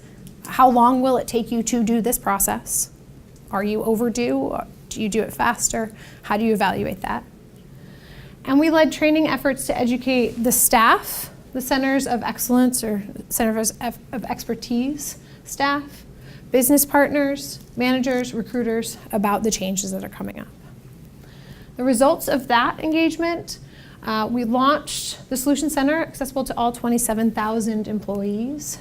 And they released a portal where medical staff working outside of Solution Center hours, so outside of that 7 to 6, 8 to 6 or whatever, could access their information and initiate requests. So create a 24/7 environment, even if somebody may not have been there to immediately respond. So that was our first engagement with VCU Health. Our second engagement builds on that relationship, and I'm actually working on this right now. So earlier this year, as part of that ongoing transformation, the medical system leadership sought to conduct an end-to-end assessment of the organization's payroll operations.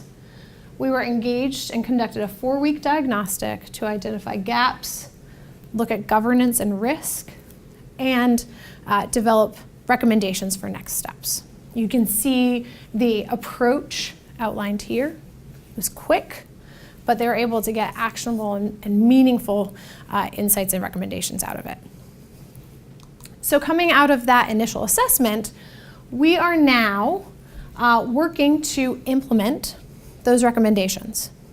And the assessment resulted in 4 groups of recommendations: governance and organization, end-to-end process documentation redesign, service management, and technology evaluation simplification.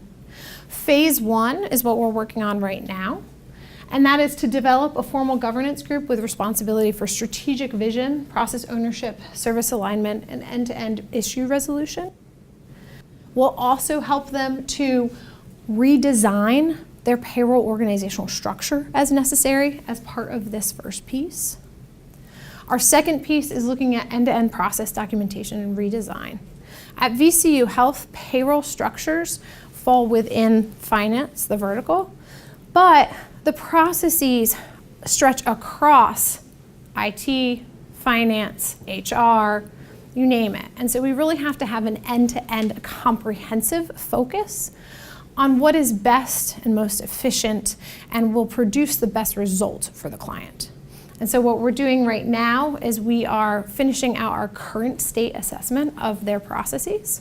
We have interviewed and documented current state process maps, and we're finalizing finishing our validation workshops this week, where we've brought people in from benefits, accounting, payroll, HRIS, the Solutions Center, in order to be able to say, is this what's happening right now?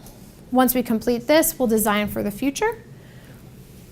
We will also identify that scope of service. This activity lives and is owned by this group, and so we can properly align roles and responsibilities and skill sets as we look to the future.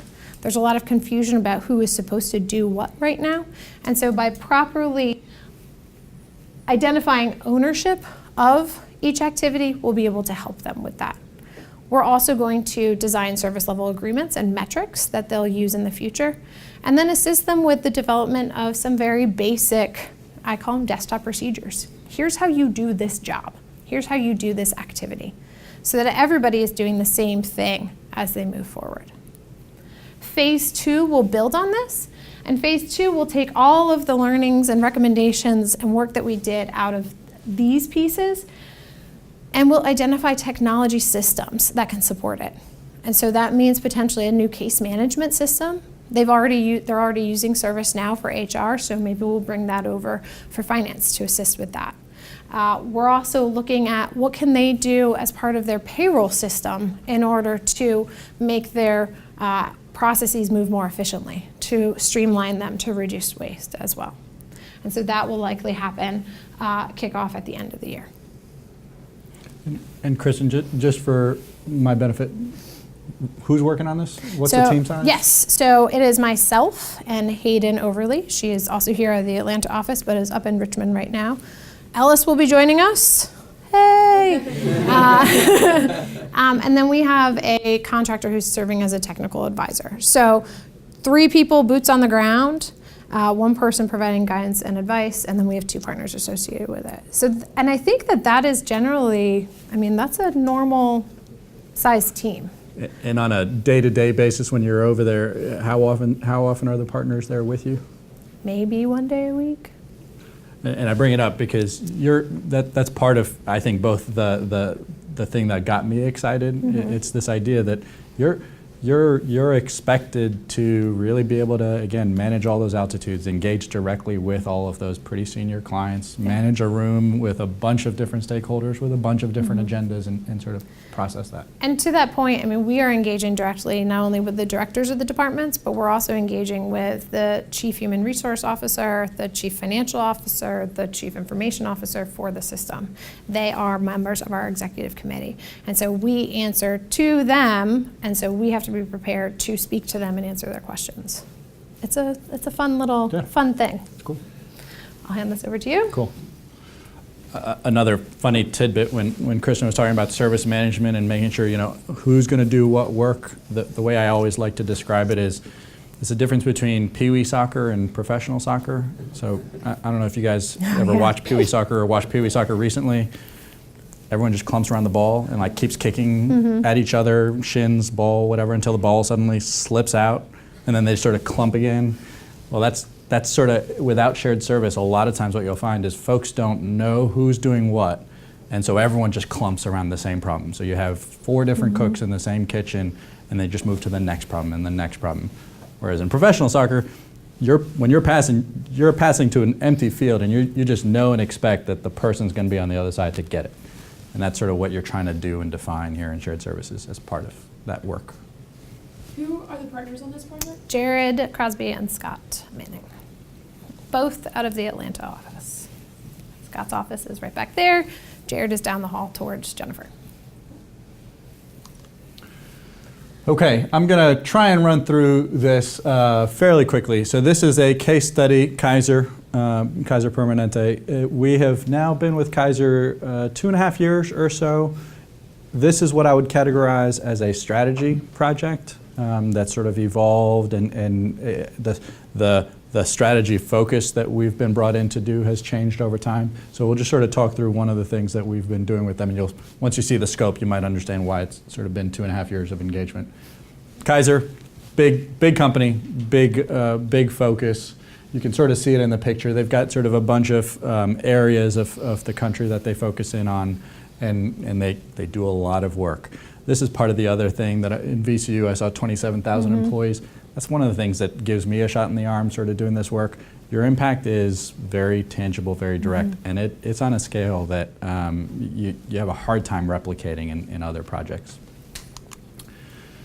Care and coverage, right, as we were talking about in that Guess That Client game. So we're working with this group, but we have to understand it's some pretty interesting dynamics, Patrick, to what you were saying, right? It's a sort of fox in the hen house type of situation. And so they've got a bunch of guardrails, but us understanding what those are allows us in a strategic sense really understand the players, understand the stakeholders, understand the agendas, because it can get pretty dicey and pretty complicated when you're trying to actually say, let's switch trains, let's try a new track.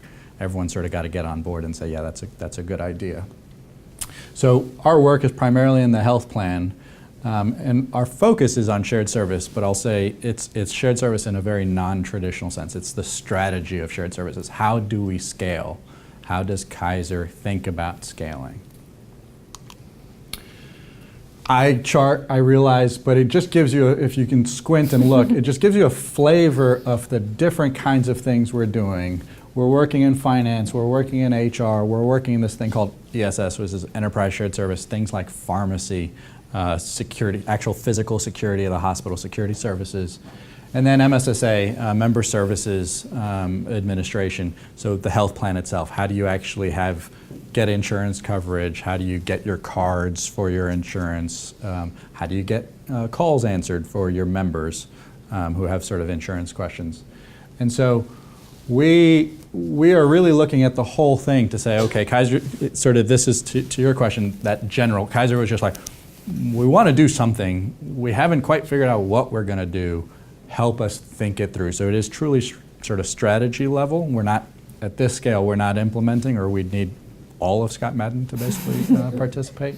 But we're sort of strategic partners helping advise them. And again, back to that impact, what this is sort of covering is in actual employee impact. There's about 16,000 or so folks, and about $3.5 billion in their budget of just these groups that we're affecting. And so it's really about understanding how you can improve that, et cetera. So clearly, high visibility, high exposure, and pretty interesting concepts, right? How do you apply a shared service model, right, to a facility operations, to the groups that go and fix your HVAC and fix your lighting in all of these hospitals across your regions? What stays in the field? What can be done in the center? Is there a COE? So it's pretty interesting work. So it gives you a rough sense, sort of, and we've been with them through 2018 as well. So a couple of things that we've done we reset that strategy. We really reoriented to say, okay, what is shared service at Kaiser? Working with all of the senior executives, so this all from the CEO and his direct reports. On the health plan side, Bernard Tyson. We then sort of did a bunch of, again, pretty typical current state assessments, but again, across a scope and a span that we don't normally do. This is sort of multifunction on cocaine. And then benchmarking to the market, emphasizing the change, identifying what needs to change in each of these areas, and then trying to give them a way to get there. So give them a roadmap to go there. What I will say is now what we're finding and what we're supporting them in, so we've been with them through 2018 as well. What we've been doing is essentially they've seen what that is and they're paring that down. They go, gosh, that's a lot of work. And so we're now focusing in on 10 of those 22, and we're actually working them through those 4-year work plans so that they can go to the executive and say, here's what we can look to do. The potential impact of this is truly sort of CEO having to talk to all of the other foundations, all the other CEOs of the Permanente Medical Group, et cetera. So it's very real. As an example, we had conversations about the CEO going, they've got a high union population, and saying, how are we gonna talk to the state of California, because they've got a bunch of employees in that state. So it's that level of potential impact, and so it's very sobering, but it's also very fulfilling to know that you can help have that kind of an impact.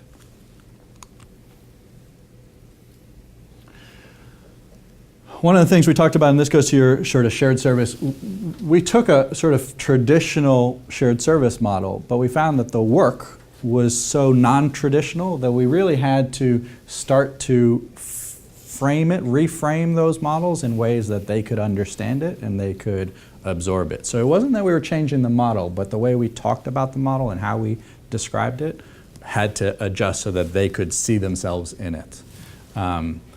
And so you had to essentially, what I found, so this is a group, myself, and just over the course of time, we've sort of rotated, but we've had anywhere between 2 and 3 folks in addition to myself there for the period, and we sort of rotated folks out, in and out. And what we've had is everyone has to have a very strong sense of that model, understand what is shared service, because as you then go to adapt it, you have to be very well grounded in what can change and what probably shouldn't change.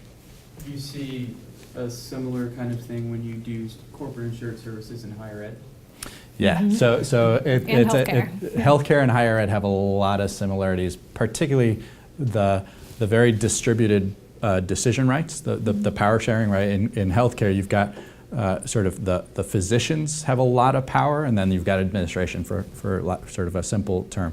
The equivalent is in higher ed, you've got the administrators, and then you've got all of the faculty and the deans, and both hold a lot of power. The deans hold a lot of power in the higher ed, and so how do you convince them, and how do you do so in a way that makes sense to a non-administrator, right? The doc is going, I didn't get into medicine to be, to help your bottom line, process my time right? card, yeah. Right, to process my time card. I went into medicine for this other thing. And you've got to show how what you're doing can help them. So we had a bunch of issues, and all of this really, we had to be very well grounded in shared service. And so the thing I would take away as a case from the case study is, this is where having that grounding and leveraging the resources. So when you guys get on your first corporate and shared service, you guys will have forgotten everything we said, which is fine, but you can go back to it, and there's just this canon of information that you can then go and really get grounded in it, because you're going to need it as you go to clients like Kaiser. So what did we do? We created a model. We created a model that it looks fairly complex, but it's really all of the basics of the shared service model. So those 3 components that we talked about earlier, you'll find all of it here in this house. But again, this goes back to, we didn't fundamentally change the model. We changed how we talked about the model so that it fit sort of what Kaiser was ready to hear. And so we talked about performance and value. We talked about sort of these drivers and then these enablers of the shared service model. And then it ultimately all tied back to those three components of the service center, the field, and the COEs.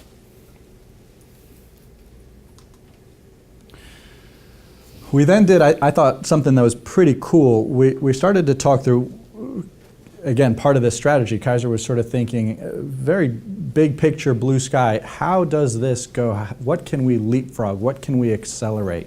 And so we started to talk through the evolution of shared service as we've seen in the business, and you'll hear versions of this as you get into the space. But a lot of folks that we see go through this phasing. You start with that single function, HR, finance, IT as a shared service. And then you do that, and you do that well, and so the client, the organization goes, gosh, what if we did this with more functions? And so you often see that single function then go into multifunction. And then that multifunction, HR, finance, IT together, let's say, now all of a sudden you're running that as one shared service group. All of a sudden they go, gosh, there's a lot of let's start thinking about it in a process manner. So I don't know how many folks have heard of end-to-end processing. It's this idea of customer experience is linked to that. Don't think about it as HR and finance, because as a consumer, I don't care if it's HR or if it's finance. I care about the process that I have to go through. And so you get to this thing called end-to-end business services or global business services, where you actually start to reshape. You no longer have HR and IT and finance. You have process elements. You have hire to retire. You have order to cash. You have record to report. And you'll start to intermingle functions so that it creates the right kind of process, and that's what you end up managing. And so you'll see in the evolution, there's very few companies that are out there. Yes, Ross? So have you seen this evolution of kind of this customer centricity within a corporation in response to high turnover, or more to a bottom line? Both. So not as much to high turnover, not solely high turnover. A lot of it is not bottom line for sure, but it's really by a lot of, and we don't have it here. Your savings are here. Your cost savings are here. Your experience elements are here. And so what you'll find is those folks that go to end-to-end services, yes, they're doing a little bit, but they've already squeezed a lot out of that rock. Now it's really about how do I optimize the experience? How do I really make sure that it's working to the best of its abilities? So not so much turnover, but certainly dissatisfaction.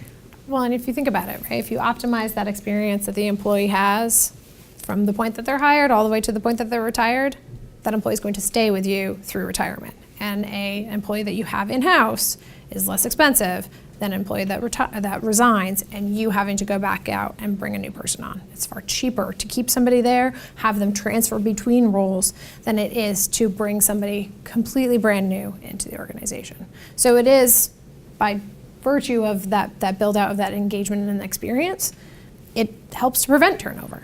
So it does all tie together to a degree.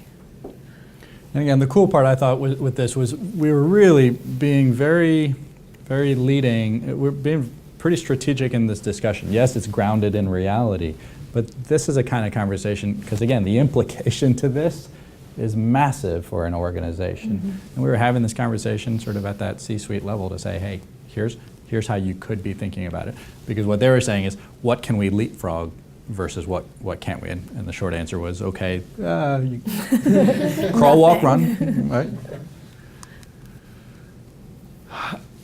Conscious of time, there's a bunch of learning that we've got. Again, what I would take away just from your vantage point is the biggest learning I would take is there's such power in that knowledge of how the models work and how we apply those models. Right? What's the old adage?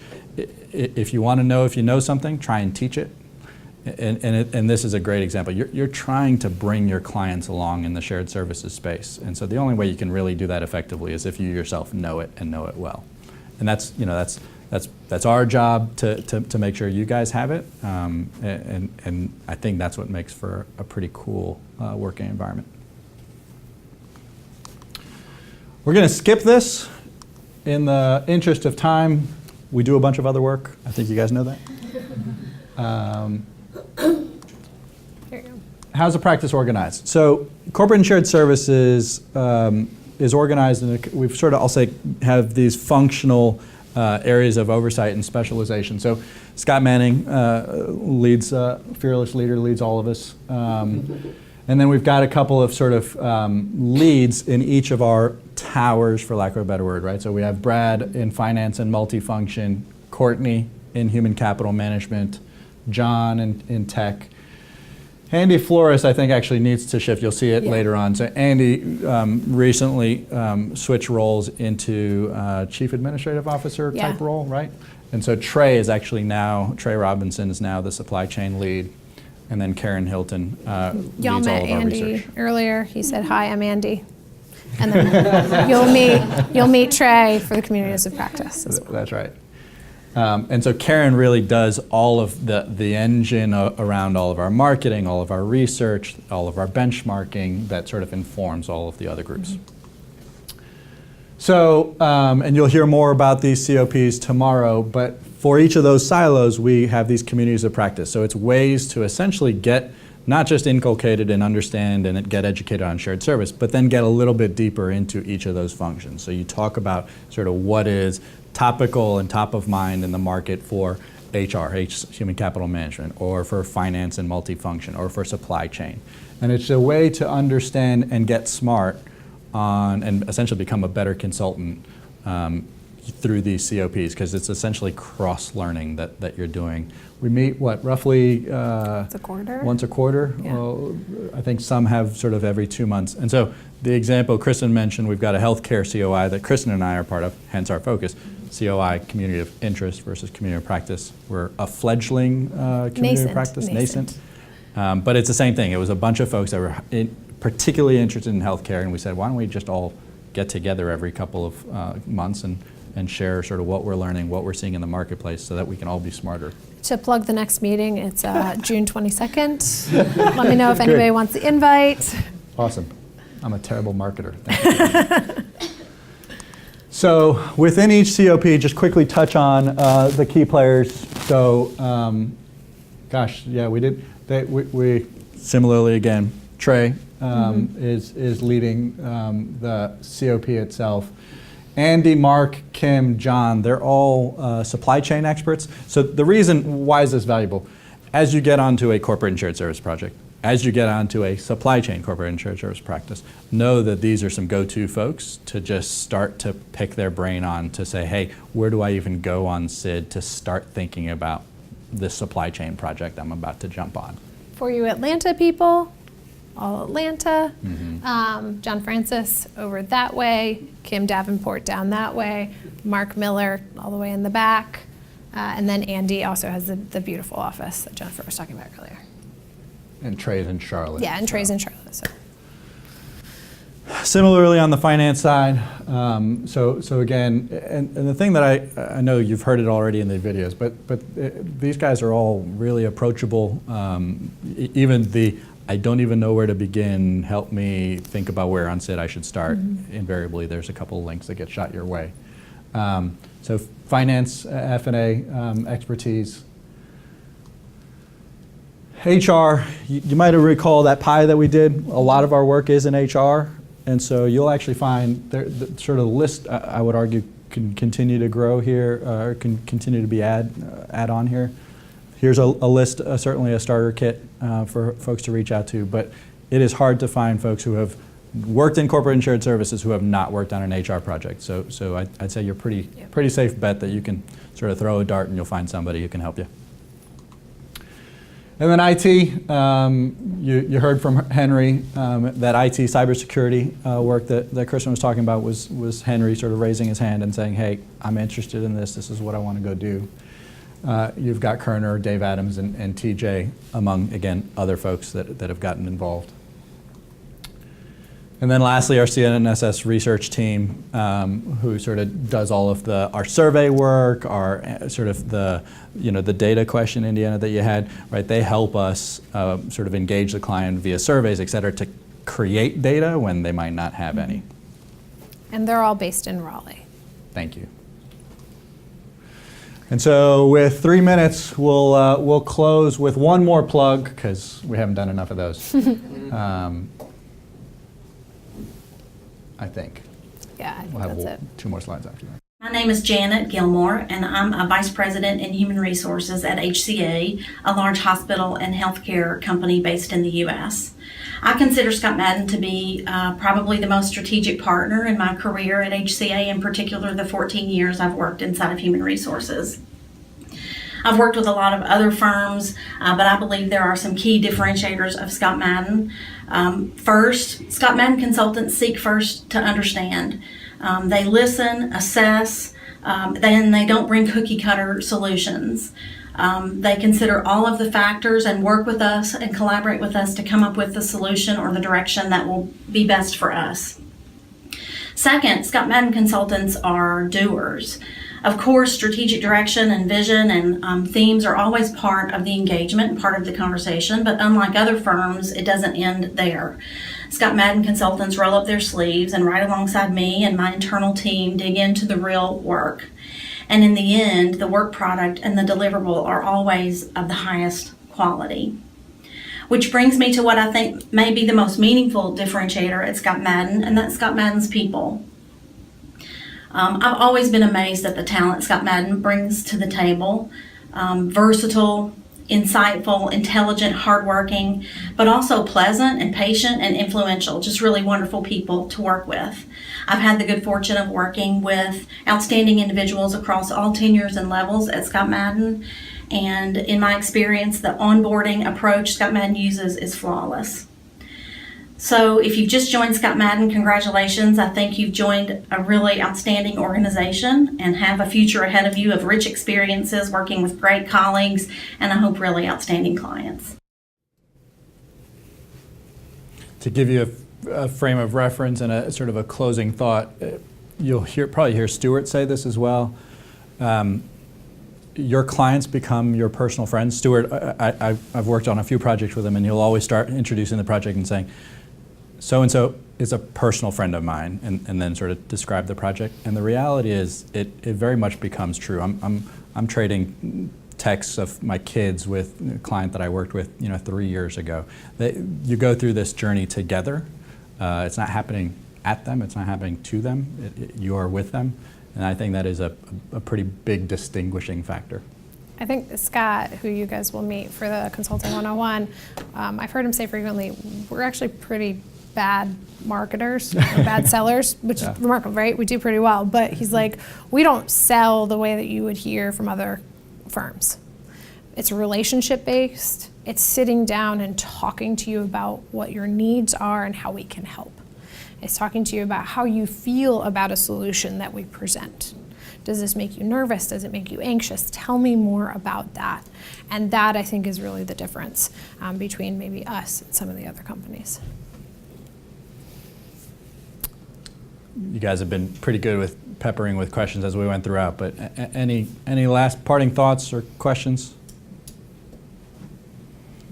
Well, again, guys, really appreciate the time that you've given us and letting us sort of blabber on for 2 hours. So thank you guys for the time. Really appreciate it. Thank you.